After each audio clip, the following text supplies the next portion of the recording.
Welcome back to Movie Passport. And yes, we are boarding the plane one last time.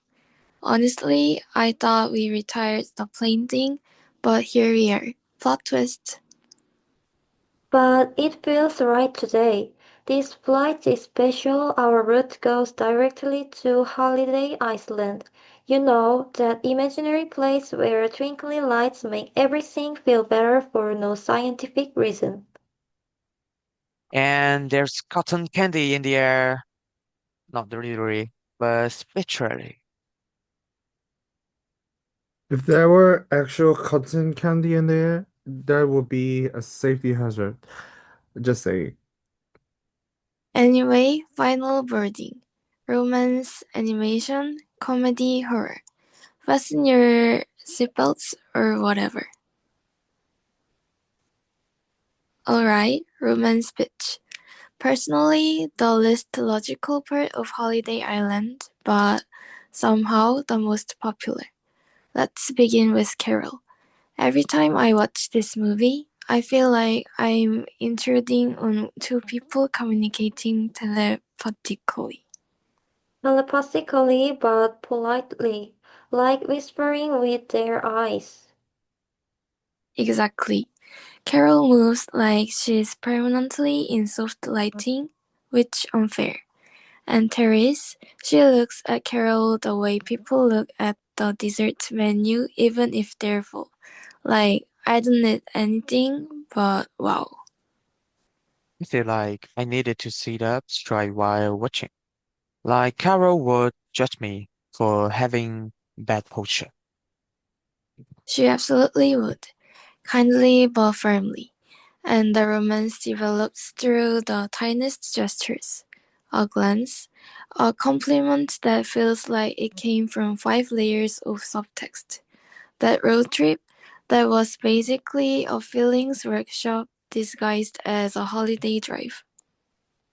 A very inefficient workshop, but aesthetically pleasing. Exactly the point. Now contrast that with Sleepless in Seattle. This movie is the opposite. Zero subtlety, maximum destiny. Annie hears Sam's voice once and goes, "Yes, hello, fate. I'll take one soulmate, please." But the hopefulness is nice. Like believing something good is waiting for you beyond the geography of your life. Yeah, and the final meeting at the Empire State Building, logically improbable, but emotionally satisfying. It made me believe in everything again, even things I shouldn't believe in. Like your houseplant surviving. Listen, hope is important. Anyway, one romance is slow, quiet gravity. The other is chaotic, universal matchmaking. They're both peak holiday energy in their own way. Now, drifting into Animation Cove, my favorite place on Holiday Island, because everything here feels like childhood but with better emotional regulation. Let's start with Rise of Guardians. What I love is how every Guardian represents a part of childhood we forget: wonder, comfort, imagination, bravery, and Jack Frost represents that playful loneliness a lot of us felt growing up. Jack is literally the embodiment of fun but also crying inside. Yes, and the movie doesn't shy away from the nuance. It says even if you think no one sees you, you still leave a mark on the world. Oh, that hit me in the heart. Why would you do that? You walked into the animation segment, that's on you. And Peach, the villain, isn't just evil. He's what happens when fear replaces imagination. There's something strangely healing in that. Then there's Mickey's Christmas Carol. It's short but so warm. A whole emotional redemption in under 30 minutes. Scrooge McDuck gets confronted with his choice, and you can actually see the moments he softens. It's sweet and simple like a cup of cocoa that's exactly the right temperature. I cried. Again, which is normal for me, but still. Who cries at Mickey's Christmas Carol? Me and many others. Animation brings out the emotional honesty in others. That's why it's perfect for the holidays. Okay, everyone, we have arrived at Thorough Hello, which is honestly hilarious because I scare easily.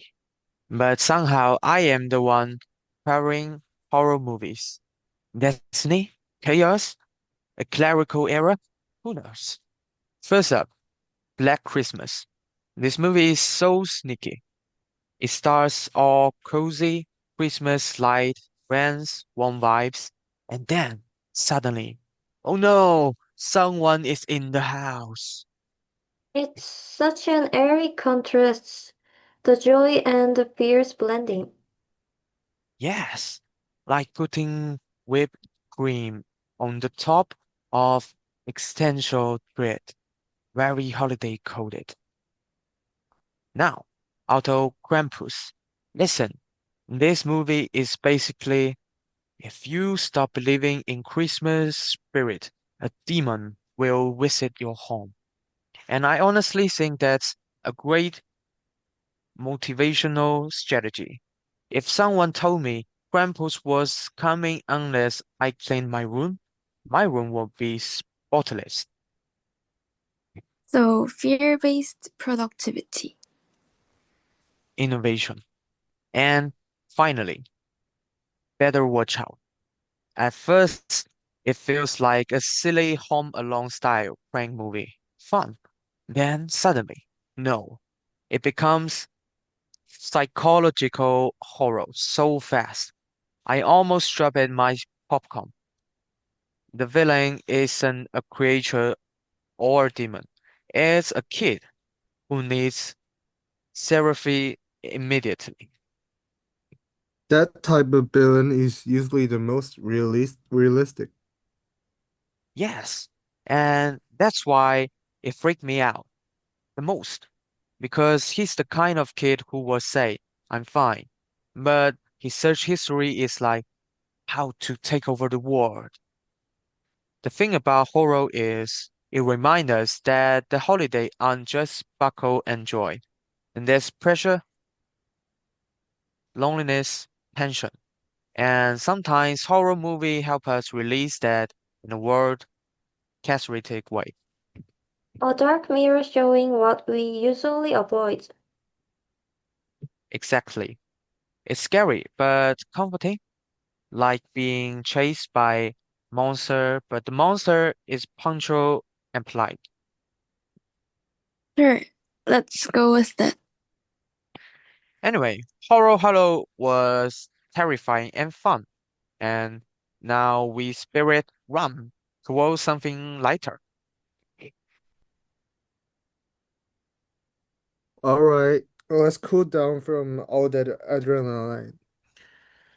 Welcome to Comedy Harbor, the safest and loudest place on Holiday Island. Starting with Home Alone 1 and 2. Kevin is highly competent, concerningly competent. If that child wanted to, he could take over a small nation using only marbles and rope. Honestly, yeah. The traps are creative, painful, probably illegal, but the burglars survive all of them, which is admirable. How do they survive any of that? Strong bones or plot armor. Now, Home Alone 3, 4, and 5, they exist, but it's like something heard the concept of Home Alone described in an elevator and tried to recreate from memory. There's no Kevin. There's heart missing in those. Correct. Scientifically, the vibes are off. Then we have the Christmas Chronicles. A Santa with charisma, attitude, and questionable decision making skills. I love him. He feels like a Santa who would ride a motorcycle and forget he has cookies in the oven, but it's entertaining and efficient, which is what you want during the holidays. Comedy Harbor is essentially the emotional recovery zone. You laugh, you relax, and your nervous system returns to normal after whatever Pale Moon just talked about. Hey, you're welcome. Sure, let's call it that.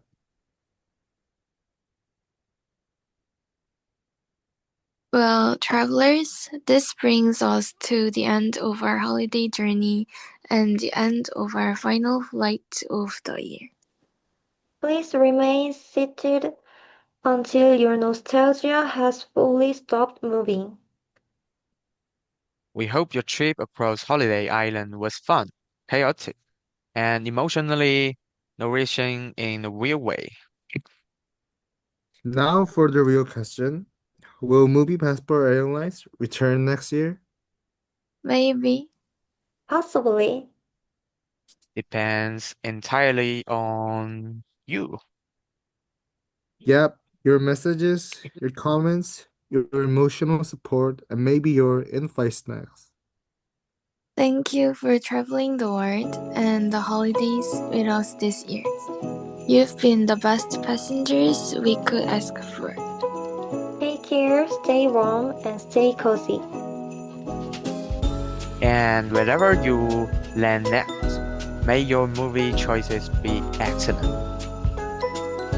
Until our next adventure, whenever, wherever it is, this has been Movie Passport. Happy holidays. Happy holidays. holidays! And maybe See you next next year. year. Bye see you bye. next year. Bye. Bye.